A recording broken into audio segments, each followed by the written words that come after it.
Hello, hello, my friends. How are you? Welcome to day one of the Feel Better workshop. Let's go. I started to go live a minute ago, but it was giving me this warning that I needed to switch my phone or tilt my phone. So hopefully everything looks good on your end. If not, somebody comment and let me know so I'm not wasting my time. So happy to be with you today. I know a lot of you will be catching up on the replay, and that's totally great. If you're here live, say hello. If you're watching on the replay, say hello. I love to hear from you all. So I have to say, I am just so excited for this workshop. I am doing a series over in my podcast as well on feeling better, and I just feel like it's one of my favorite things to talk about. Because it's so important. Like how we feel plays into every part of our life. And as I was writing my podcast and writing this workshop, I was just filled with so much energy and excitement to bring this information to you. So I'm so grateful to be here with you and so happy to get this information in front of you. So for those of you who don't know me, I'll introduce myself very quickly if you're new to the group or this is your first time watching me. My name is Jacqueline Emery. I am a certified life coach and the founder of a coaching program and a podcast called Life in the Driver's Seat. And my work is all about helping my clients live their lives with intention.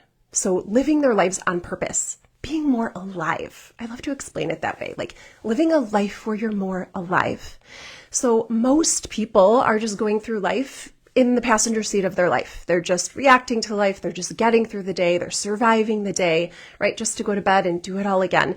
And my work is getting you into the driver's seat of your life. So you're being intentional with how you're thinking and what you're feeling and what you're creating, right? Getting clear on what you want and being intentional with your time and your actions to get that. So I really like to say it's like living your biggest life. That's what my work is for. That's what I help my clients do in my coaching program, Life in the Driver's Seat, and with our one-on-one coaching. That's the goal. We want to live a life that's our biggest life, that's living up to our full potential.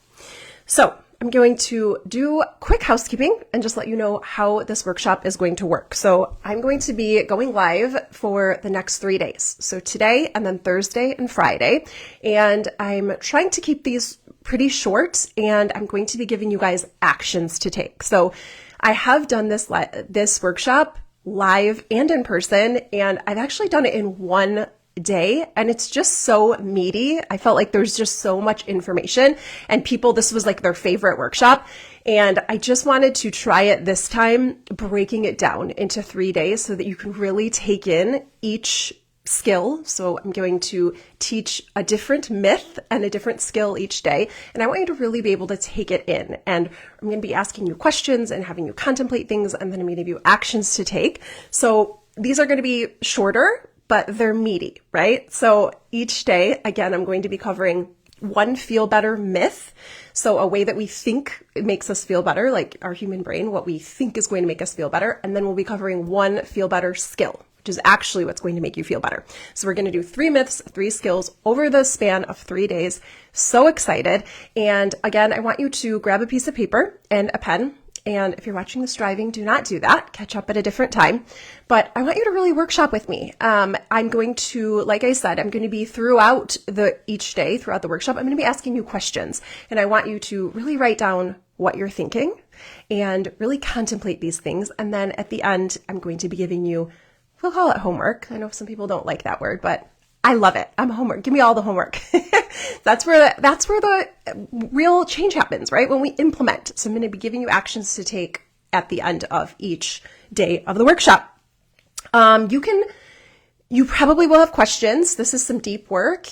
Just for the sake of time and for distractions, I will not be answering them as I go, but I'm definitely going to be looking back through the questions. So as the workshop goes, for sure, if a question comes up, put it down there. If you're watching live and on the replay, definitely comment with your question. And then if I have enough of them, I would even come on live to answer specific questions that you have on this whole process. Okay. So again, whether you're live or whether you're watching the replay, go ahead and leave your questions. I won't be pausing throughout the workshop, but I will be answering them, whether I answer them just messaging you back or whether I decide to go live or maybe even address them on, one of the next days of the workshop. Okay. So definitely put your questions down. I am always here to help.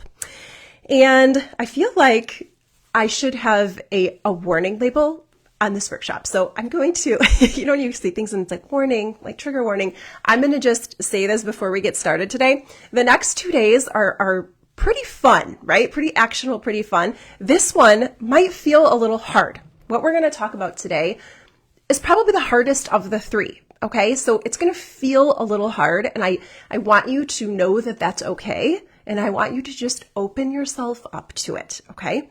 So just know that I'm here to help. And when I'm working with my clients and when I'm talking to you, all I want is for you to feel better. That's the only, I'm on your team. And however we get there, that's how we're going to get there. And it might feel hard, but I'm always on your side. So this information, you might feel a little resistant to it, but I promise you, it's the key to feeling better.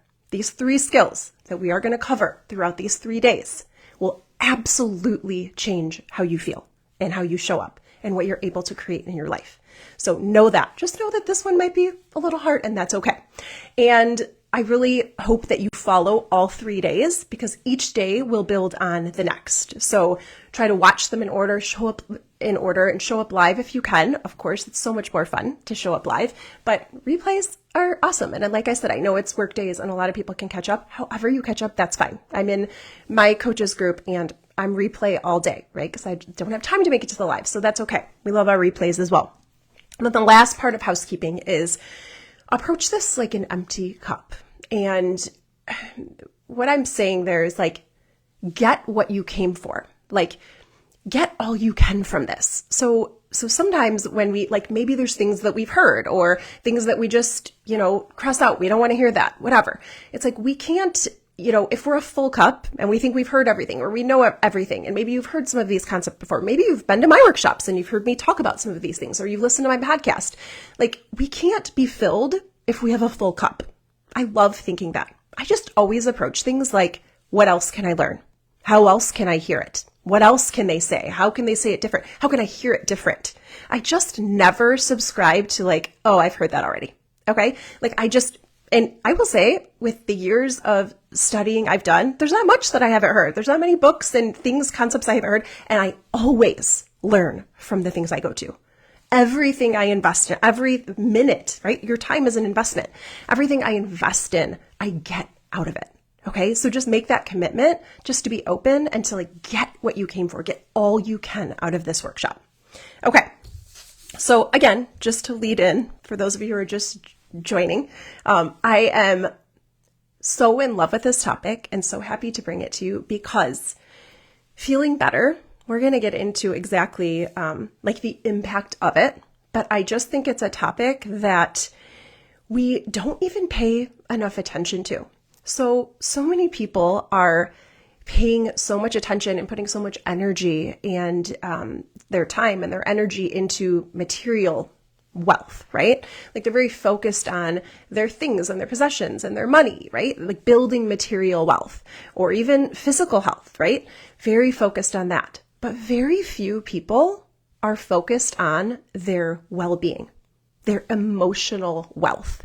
And I did a podcast called Material Wealth versus Emotional Wealth. And I absolutely love that podcast.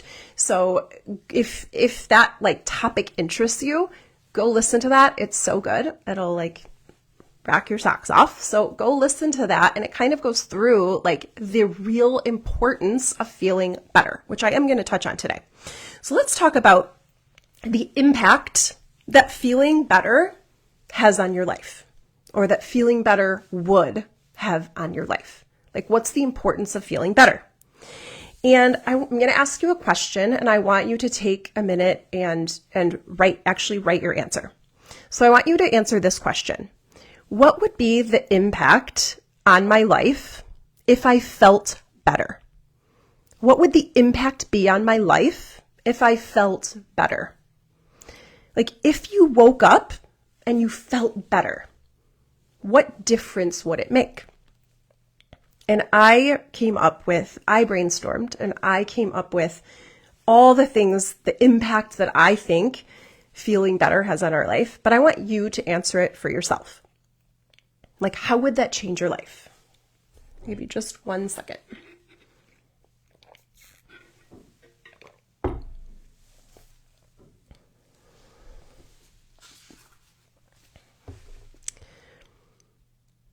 So I'm just gonna read you what I wrote down here. Like, here's what I came up with. If you felt better, you would just show up differently. You would put off a different energy as you move through life. You would have more energy to do more and be more and experience more. You'd make better health choices. You'd probably eat better and take better care of your body, right? Move your body. You'd be a better employee. You'd be a better business owner. You'd make more money. You'd be a better partner, right? You'd be more patient, kind, connected. You'd be a better parent, right? You probably wouldn't snap at the smallest thing and yell at your kids, right? Because you'd be feeling good. When we're full of stress and worry and anxiousness and resentment, right? It doesn't take much to set us off. So our partner does the littlest thing or our kid does the littlest thing and we snap and then we wonder what's wrong with us, right? But when we feel good, that's a totally different experience. When you feel good, it runs over and you have enough to give out to people around you. They can feel it. You'd be a better friend. You'd get more done. You'd be more productive. You'd make clearer and more aligned decisions. You wouldn't just survive life and get through the day. You would live with purpose. You would see more around you. You would try more, right? You'd experience more because you could see it, right? When we're not feeling well, we don't even see the world around us. You would enjoy your life no matter what comes at you. You would take action and you'd create incredible results. You would live a fuller, bigger life. And I have good news. So those are just my reasons, right? And I have great news for you. Feeling better isn't something that just happens to you, right? Based on, the hand you've been dealt or the things that happen to you. It's not something that just happens to you. And it's not something that you have or you don't have, right? We're like, oh, those happy people, right? Oh, must be nice to just feel good all the time. Feeling better isn't that. It's not something that happens to you and it's not something you have or you don't have. It's a skill. It's a skill that you can learn and that you can practice. I actually had someone just auditing my website. I'm going to eventually redo my website. And she was like, this thing that you said, like, just blew my mind. She's like, I wish I would have thought of it. And she's like, you said feeling better is a skill and that you can teach someone that skill. And she's like, and it blew my mind, but it's the way I see it. It's the way I look at it. And so many people are not living their life with that perspective, right? If they were, they would learn it because everyone wants to feel good, right? They just don't know how, but it is a skill that you can learn. And that's what we're going to be covering over the next 3 days is the skill of feeling better. So really quick, before we get into the myth and the skill for today's workshop, I want to talk about why feelings are important, why feelings, the role that they play in our life, why there's something that should be paid attention to. And they're really the most important thing. Right? Sometimes people will be like, what do you do as a life coach? And sometimes I'm like, I help people feel better. Really simple. I help people feel better, right? They feel better. And to me, that's the most important job in the world because that's the most important thing, right? That's what we're here for, right? Our experience of our life, we want to feel better. We want to experience our life in a different way. And so I just want to touch really quick on the role that feelings play in our life and why they're so important to pay attention to. Because sure, it feels great to feel good, right? Who doesn't want to feel better and feel good? But why are feelings so important? Like, what actual role do they play? And here's the truth. Everything that we do or we don't do is for a feeling we think it will give us. I'm going to say that one more time. Everything that you do or you don't do is simply for a feeling you think it's going to give you. Okay, so, you want that new car because you think it's going to make you feel, special or get attention, or you want that, bigger house because you think it's going to make you feel like established and comfortable, and you want that new partner because you want, you're going to feel loved and accepted and special, and you want to lose the weight because you want to feel sexy and confident. Like, everything you're doing is for a feeling, right?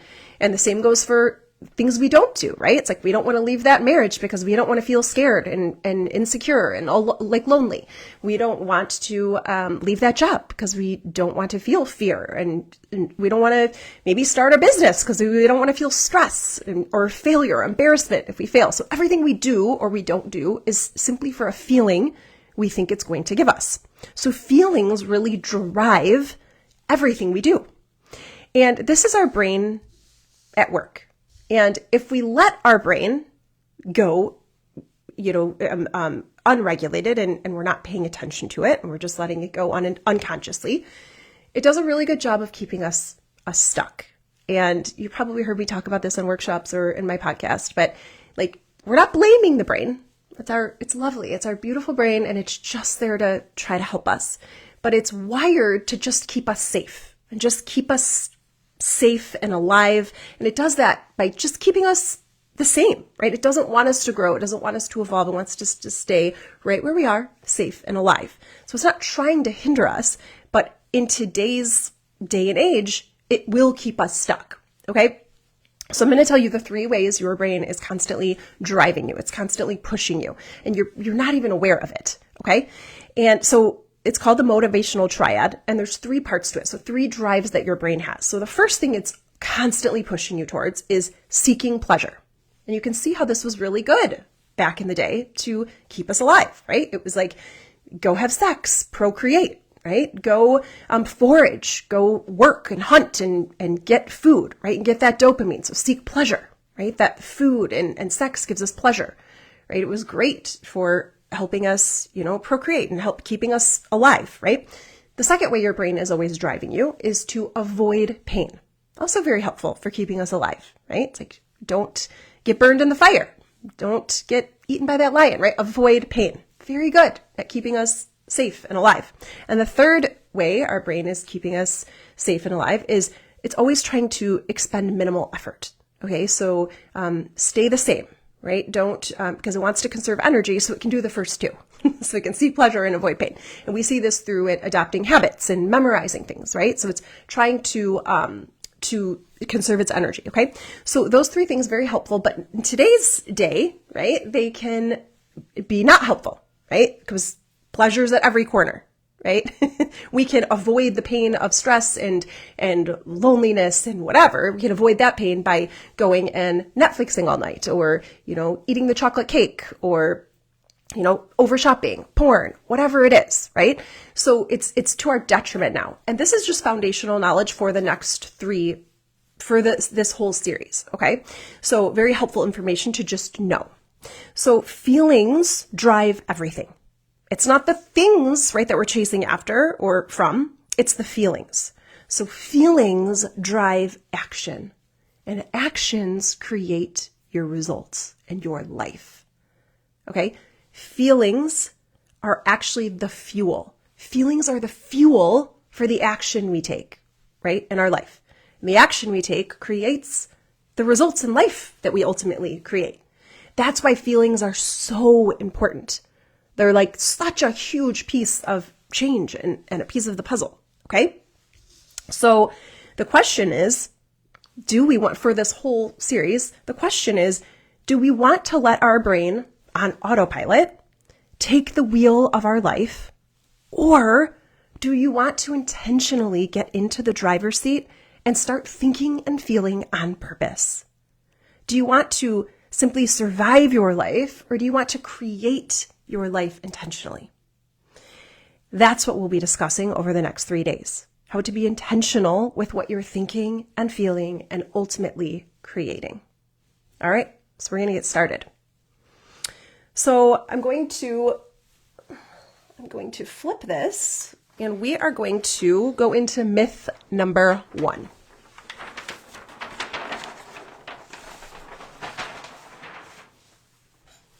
Okay.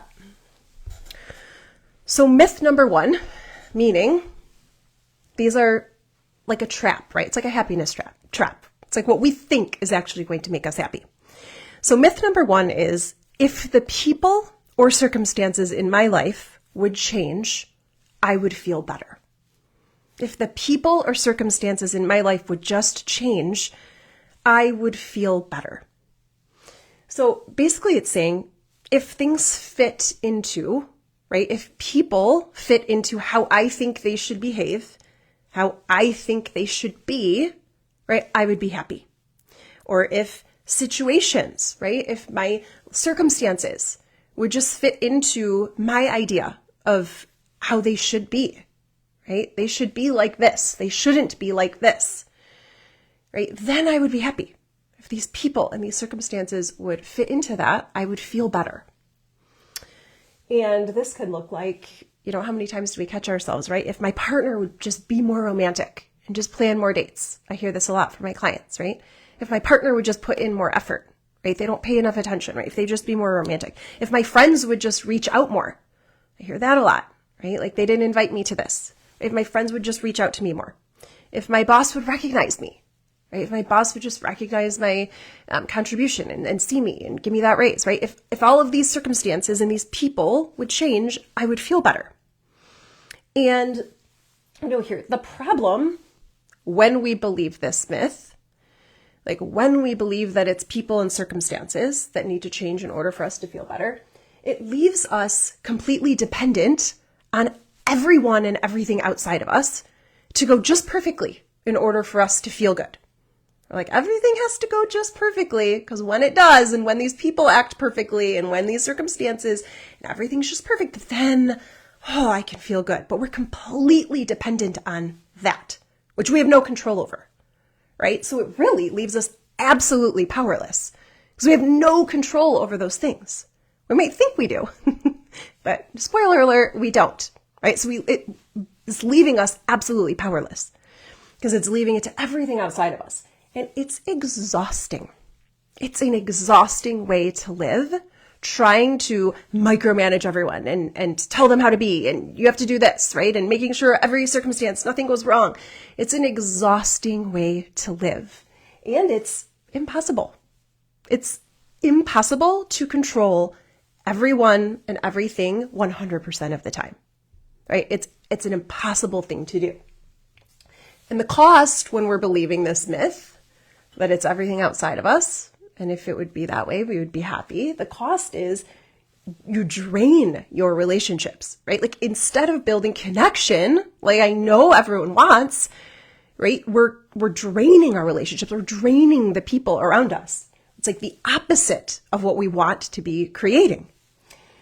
You also drain yourself of energy when you're fighting with reality, with things being what they are.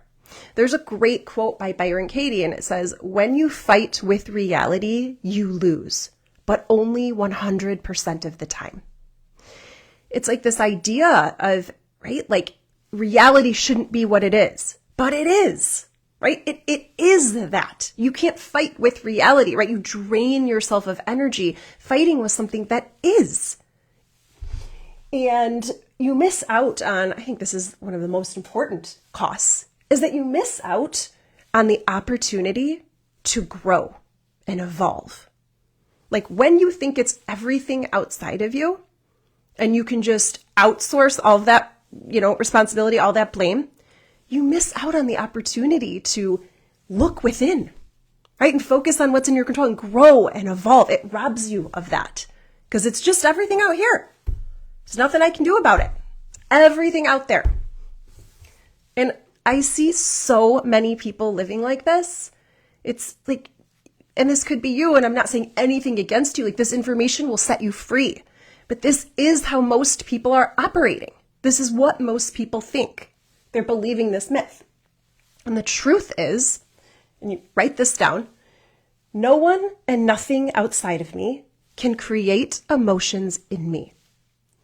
I have the ability to feel however I want, regardless of what anyone does or doesn't do, and regardless of what is happening around me. And I want you to really let that sink in, that you have that ability. Like, you have the ability to feel however you want to feel, no matter what anyone is doing or not doing, and no matter what's going on around you. And just really, like, what if that were true? Because it is, and I'm going to teach you this skill over the next 3 days together. Okay?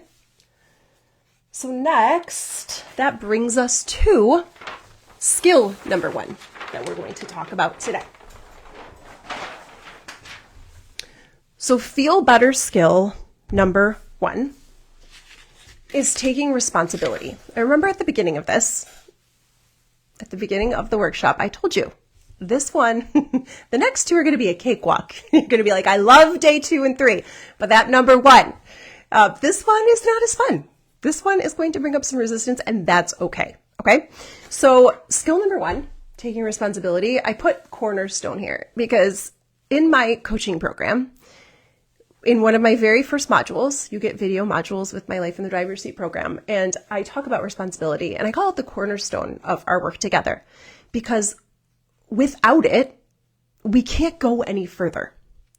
Like, until we decide to take responsibility for how we're feeling and for our current life and our current results, until we take responsibility, we can't go any further. So it's that important. It's the most important. So that's where we start. Okay. So let me just quickly talk about, to explain responsibility, I kind of want to look at the opposite of it. Okay. So responsibility, just a simple, we're going to talk about actually what it is in the next sheet here, but responsibility, just for now, think about it as focusing on what is in my control. And I will say this is a huge part of the work I do with my clients. Like, every week when they come to me, I'm constantly bringing them back to what is in their control, because nothing else matters. Like, it's over and over bringing them back to, sorry, my dog is hitting the camera here, constantly bringing them back to what, over and over, what is in our control. Okay. What is in our control? Okay. What else? What is in our control? Okay. It's huge. So the opposite of responsibility, the opposite of doing that, is assigning responsibility of our current feelings and results in life to someone or something else, right? That's blame. And what blame brings us is frustration. It might feel good, right, to our brain. We're going to talk about that in a second too. It might feel good to just blame other people, but short term, right? Like, it feels good to just push it off and blame other people and complain about it, whatever. But what it's really doing to us is bringing us frustration and resentment, and it's causing us to control, right? And that never feels good. It never feels good to control people. It leads to nowhere, right? It's absolutely useless. So I don't know about you, but there's nothing more frustrating to me than when I get into a place where I'm like, why can't this person understand me? Like, why can this person, I'm right. Like, why can't they just do this? Like, do this. It's the way, right? Like, it drives me insane. Like, I feel like I could pull my hair out. Like, I'm really guilty of this. To be honest with you, I am very like type A controlling, like, because I'm usually right. See what I did there? No, but so I'm not blaming you. I'm not, pointing the finger at you. I can be controlling. Okay. I can be a force to be reckoned with, but I learned that does not feel good. I don't want to live like that. I don't want to live always thinking that I'm right? It doesn't matter. It makes me feel terrible. It's like, oh, I'm going to pull my hair out because these people aren't listening to me. I don't want to feel that way. And I've learned, I will say, I have come so far. Like, I just It's just night and day because I've done this work. It's like night and day to how I feel. Okay, so it brings that frustration and resentment and controlling, and it leads nowhere. It's completely useless, and it takes all of our power, right? There's no power there. There's no productivity. There's nothing that can be done there because you're just blaming it all on everyone else. And focusing on what is in your control is empowering. It's productive. This is such a small example, but just this past week, I had a client come and I'm helping her build her business, and she was talking about how she was doing some like open houses, whatever. She was saying that people, like her problem, she was really just down, and she was like, well, people don't want to give their information out anymore. Like people just don't want to give their phone number. They don't want to give their email out. And it's just how it is these days. Like people just don't want to do that. And I said to her, what if the problem couldn't be that? Like, what if the problem couldn't be that other people don't want to give you their information? What if the problem was you're not compelling them to give you their information? You're not convincing them. You're not saying the right things or doing the right things to get them to give you the information. Like, how would things change for you in how you're thinking and how you're brainstorming and how you're taking action? And she was like, you are absolutely right. Like the next week she came with lots of ideas. She was like, you're absolutely right. She's like, when I was thinking, right, the other people outside of her, right, it's them. It's their fault. They just don't want to don't want to give their information out anymore. Pointless. Like, right? There's no productivity. There's nothing you can do about it. But instead, when we turn it around and we think like, what is in my control? What if it couldn't be anything outside of me? What if it's always on me? Then all of a sudden our brain starts to offer us, right, ideas, and we can brainstorm and we can take action and we can change the way we feel and the results that we're creating. Right? It's such a simple example, but it's like if I'm on a consult call with someone and it's like they don't sign up, right? It's like, do I sit and say, well, that person just, they weren't ready or they didn't get it or whatever? No, it's like, I didn't explain it in the way that I could have explained it. I didn't show them the importance of it. I didn't show them their problem in a simple enough way, right? Like then it opens me up to, okay, how do I think clearer? How do I explain things clearer? How do I word them differently? Right? It's like it moves you forward in such a powerful way in every category and in every way. So it's productive. It helps you feel better, right? It's like I'm in control of this, right? That feels so much more empowering, right? It's so freeing. Okay. Now let's talk about the definition. Like, what is responsibility? I'm going to make sure. I'm going to check my notes. I just want to make sure I'm going through everything and hitting everything. Okay. So let's talk about actually what responsibility is. Like, what's the definition of it? So responsibility is taking ownership of our feelings and our results and our life. It is productive, like we talked about. Like, taking responsibility might not feel good, but it's productive. It's power, right? It allows us to create our feelings and our results. It's a gift. It is such a gift. I just had a client come to our call, and she was crying, and she was just really upset about something with her ex-husband. And she said to me, like, I'm so disappointed that I'm struggling. She was like, and I know, like, I should be able to like work through this and take responsibility and like work through my feelings. And she was like, but I'm letting him, right, like have this effect on me. And I said to her, just acknowledging, right, like that's the struggle. Like that is such a better struggle than 90% of people walking through the world thinking that, like, having a completely different struggle. They're struggling with thinking like, this person, I can't believe they're doing this. And I can't believe this happened to me. And I can't believe, this person did this to me. Right. And they're struggling in a whole different way. They're struggling, feeling terrible and not thinking there's anything they can do about it. right? Just being the victim of, everything around them. That's a struggle. Like your struggle is a gift.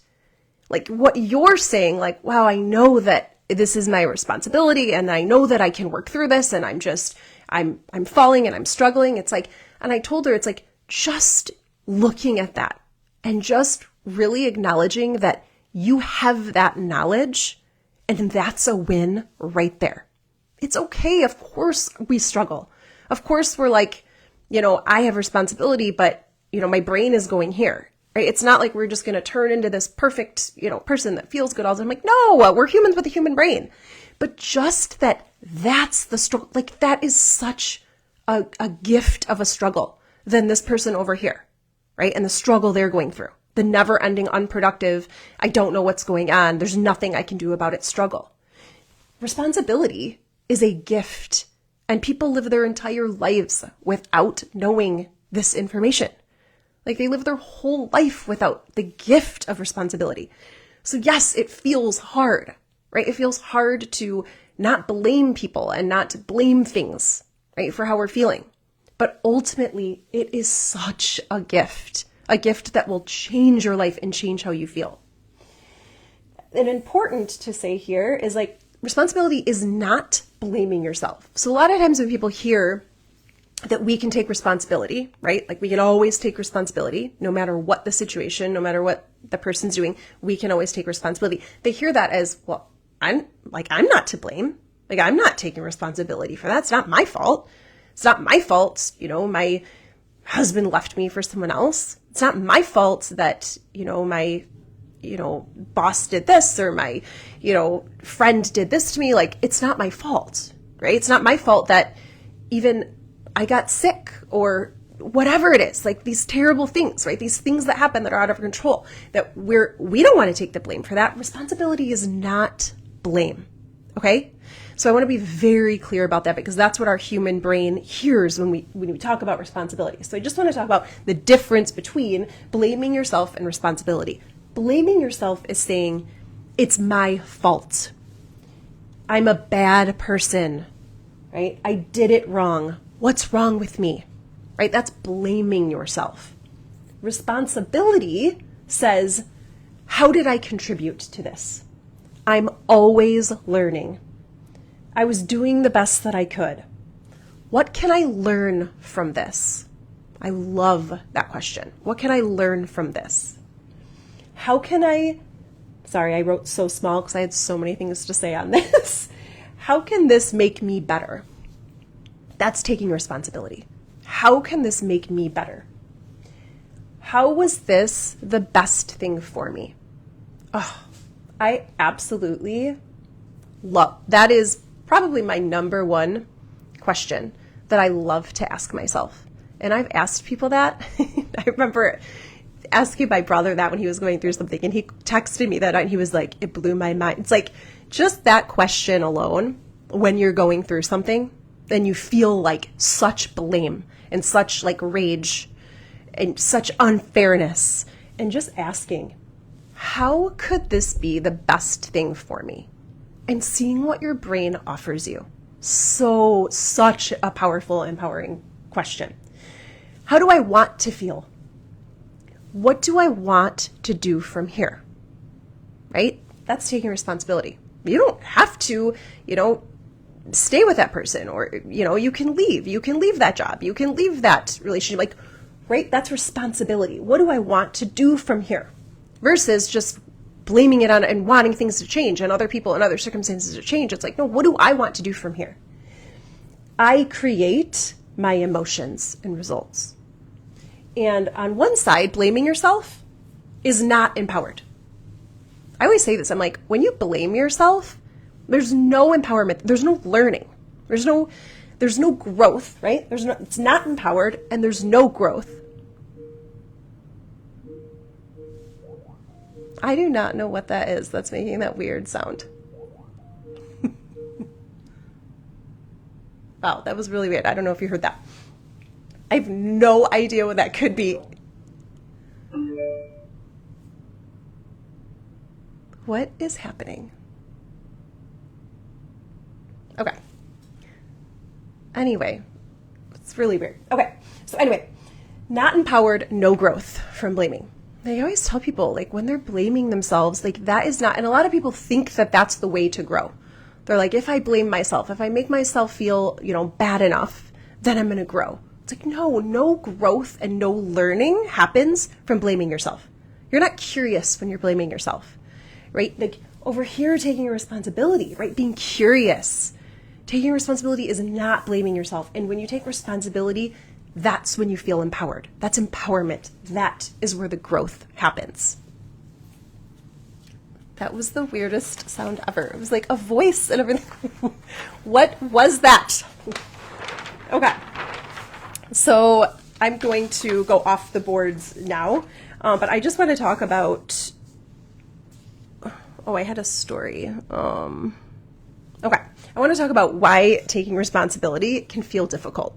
Like, why feeling resistance is normal. Because it's actually in your brain. But let's go for our ego. So our ego, or our false self, we have our true self, our false self, or like our ego, right? And when we're leaning into that, our ego doesn't want to be wrong. It's like offended by that, all right? It sees it as failing and being wrong and being embarrassed and rejection. And it does not feel good to our ego. So at all costs, it's like, does not want to be wrong. And it goes with our human brain's drives, right?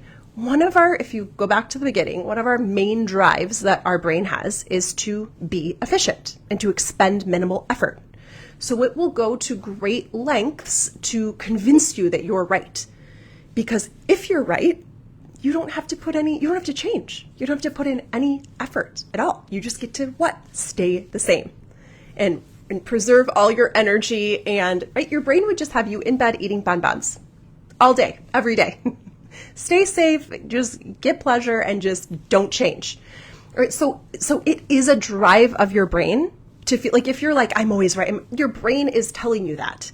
It's like, wants you to be right.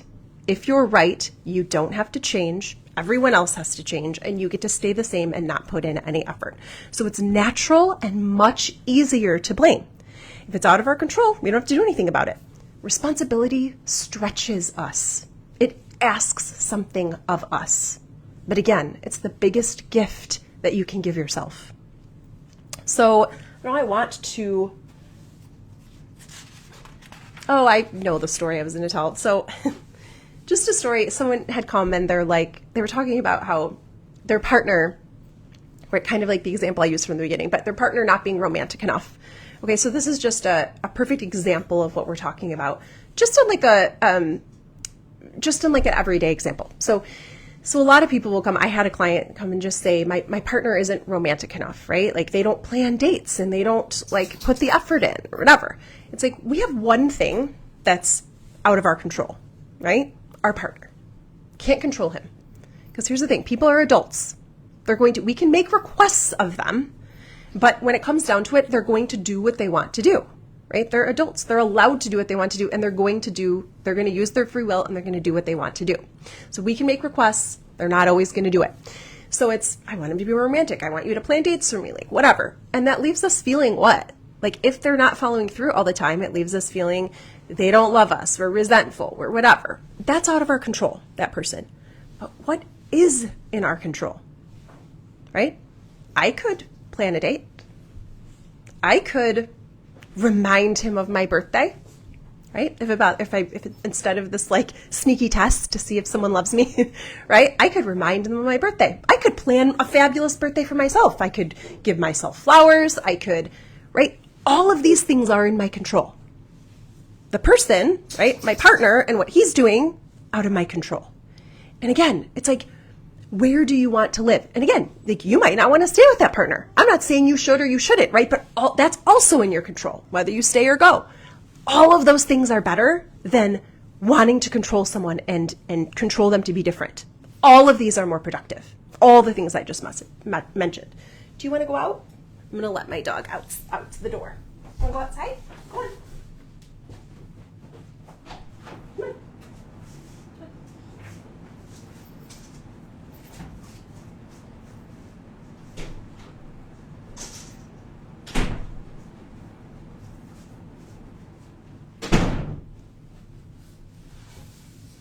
Sorry, it's real life today. Weird noises, my dog needing to go out. All right, so let's get into the juicy part. Let's get into how to implement responsibility. Like, what does this look like? And when you actually implement it in your life.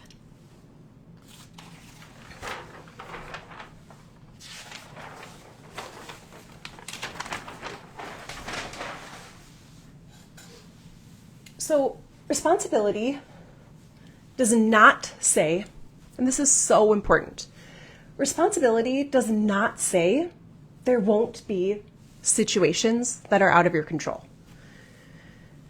Like, I guarantee you it's going to happen.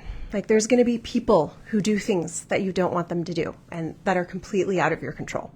There's going to be things life throws at you that are completely out of your control. I know. I've had them happen to me, and I'm sure you've had them happen to you as well. But responsibility doesn't say that that's not the case, that that's not going to happen. I can assure you, I can promise you that there are going to be things that are going to happen that are outside of your control. Responsibility just chooses to focus on what is in our control, right? There are going to be things out of our control, but responsibility is just choosing to focus on what is. And I remember, I know I talked about this on my last podcast, but I just remember my dad being just the perfect example of this.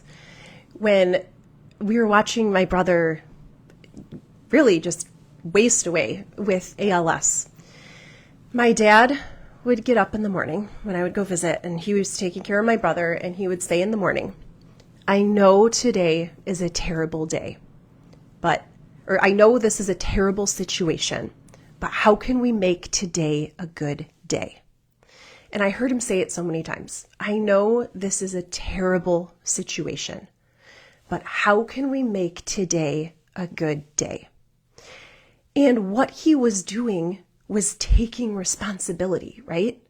He wasn't, blaming or outsourcing his feelings on something that was outside of him, like ALS. That was a circumstance. That circumstance was completely out of our control, right? That was just something that happened that was completely out of our control, completely terrible, right?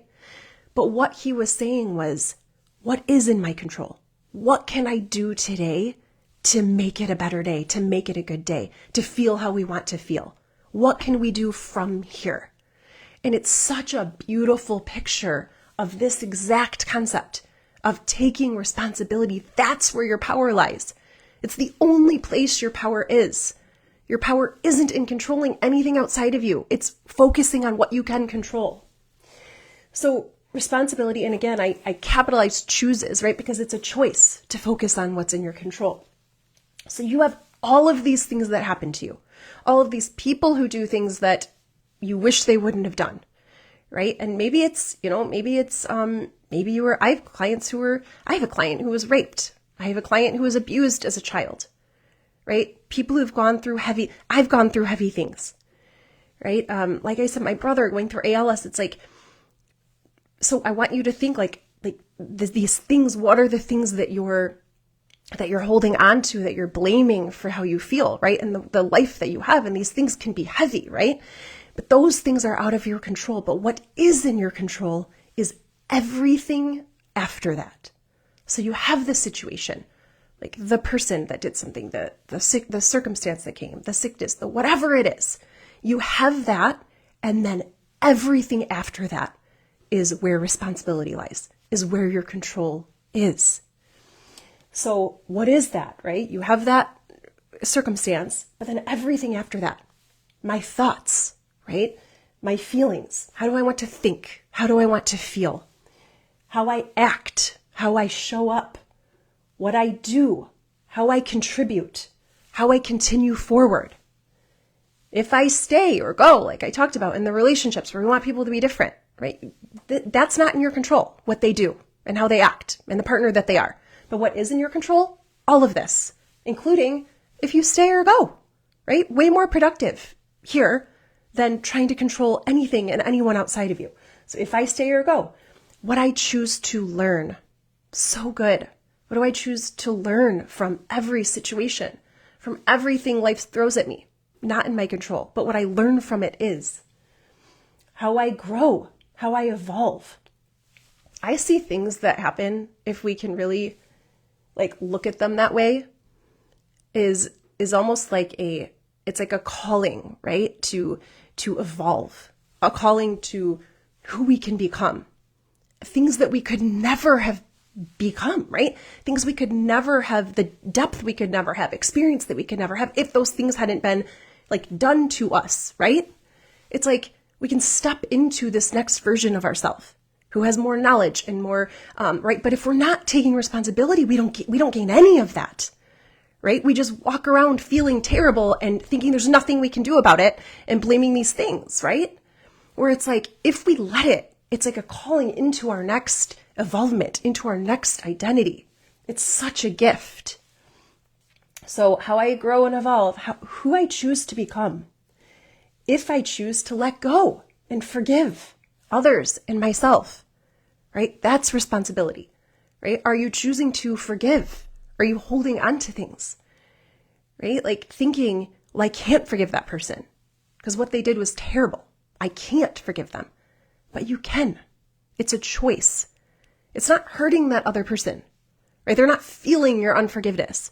You get to sit with that. You get to feel that.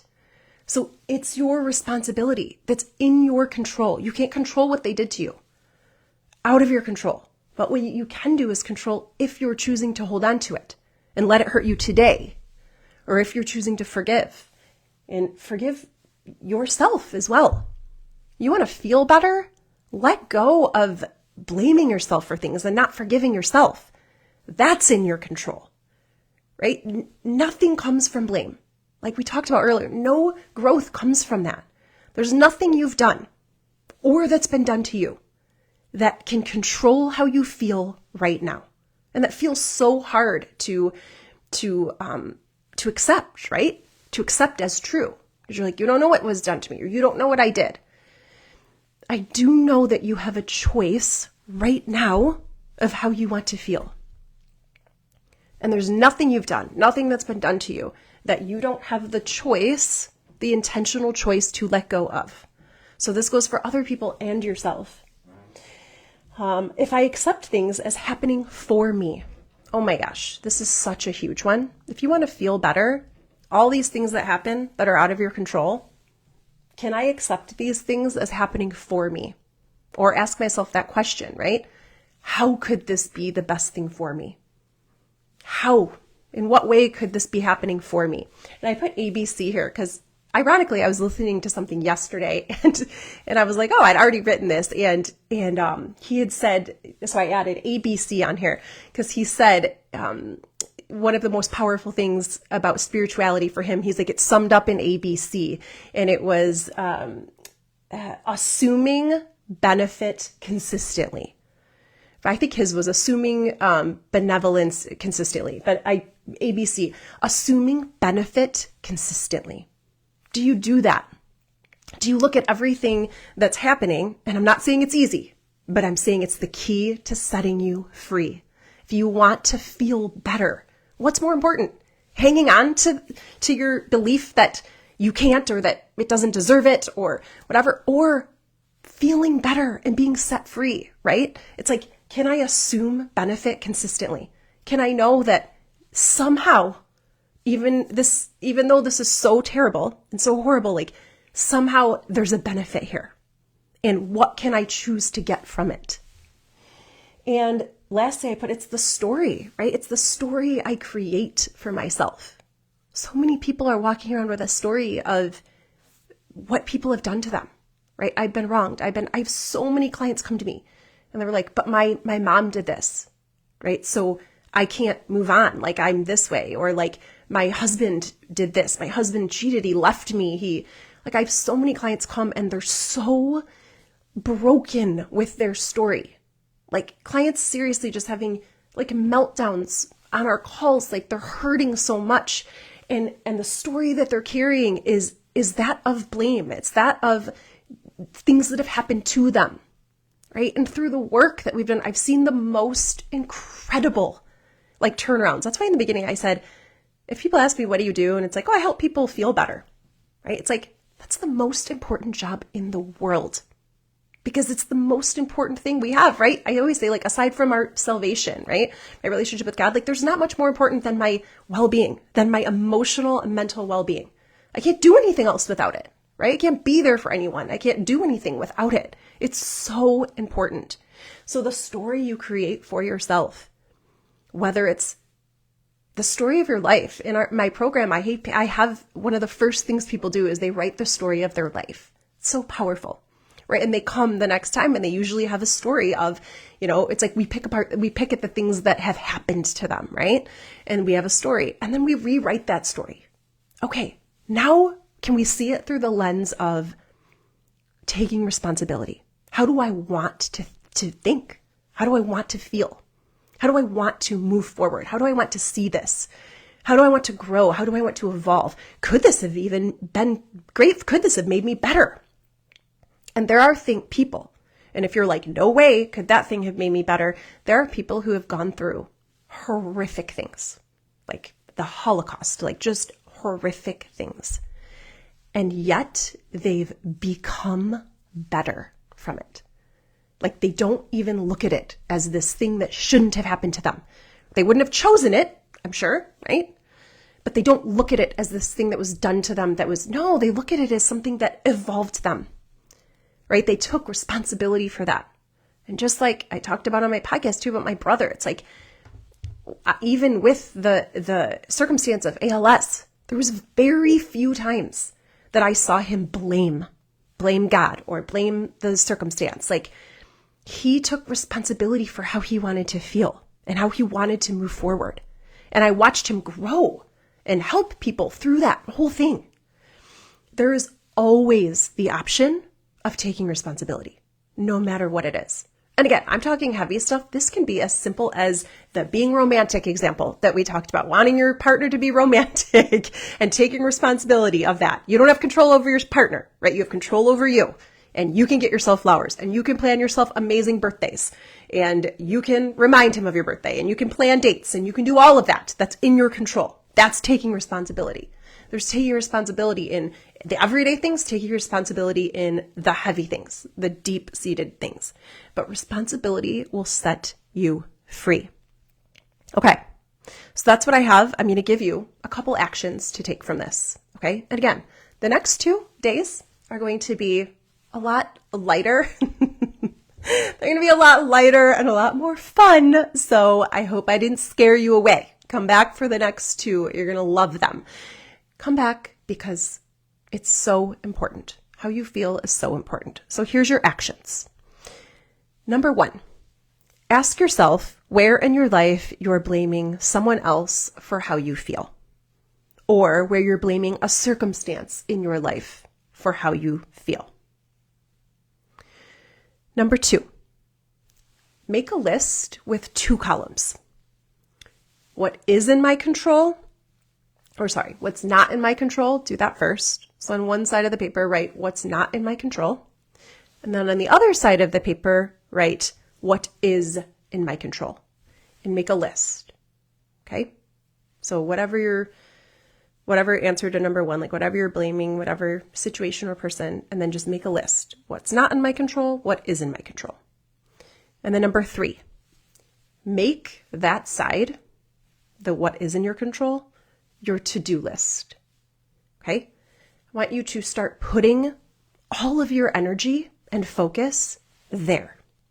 Most people are putting it on the other side, right? And what you're going to see is you have like maybe one thing on the other side, right? What can't you control? The sickness. What can't you control? The partner, the boss, whatever it is, the kid, right? What can't you control? Them. What can I control? Right? All the things I listed. How I'm thinking, how I'm feeling, how I'm showing up, how I'm contributing, right? How I'm growing, how I'm learning from it. All of the things. What I do, what my actions are, how I move forward from this. All of those things are in your control. And that's the place I want you to spend all of your time and your energy and your thinking and your brainstorming. Spend all of your time there. Don't spend it brainstorming on how to change the things that you can't change. Like, it is what it is. People are going to be people. Circumstances are going to happen. Take responsibility for what is in your control. It's where all of your power lies. So those are your actions for this workshop for today. I hope this was helpful for you. I hope it really moves something inside of you, stirs something inside of you, makes a difference in your life, because I love you all so much. And do not forget to tune in tomorrow at 12 o'clock. We'll be going live again. We are going to be talking about even building on this. We're going to be talking about specifically how to think on purpose and what that can do for you and your life. You do not want to miss it. And I will see you tomorrow. I love you all. All right.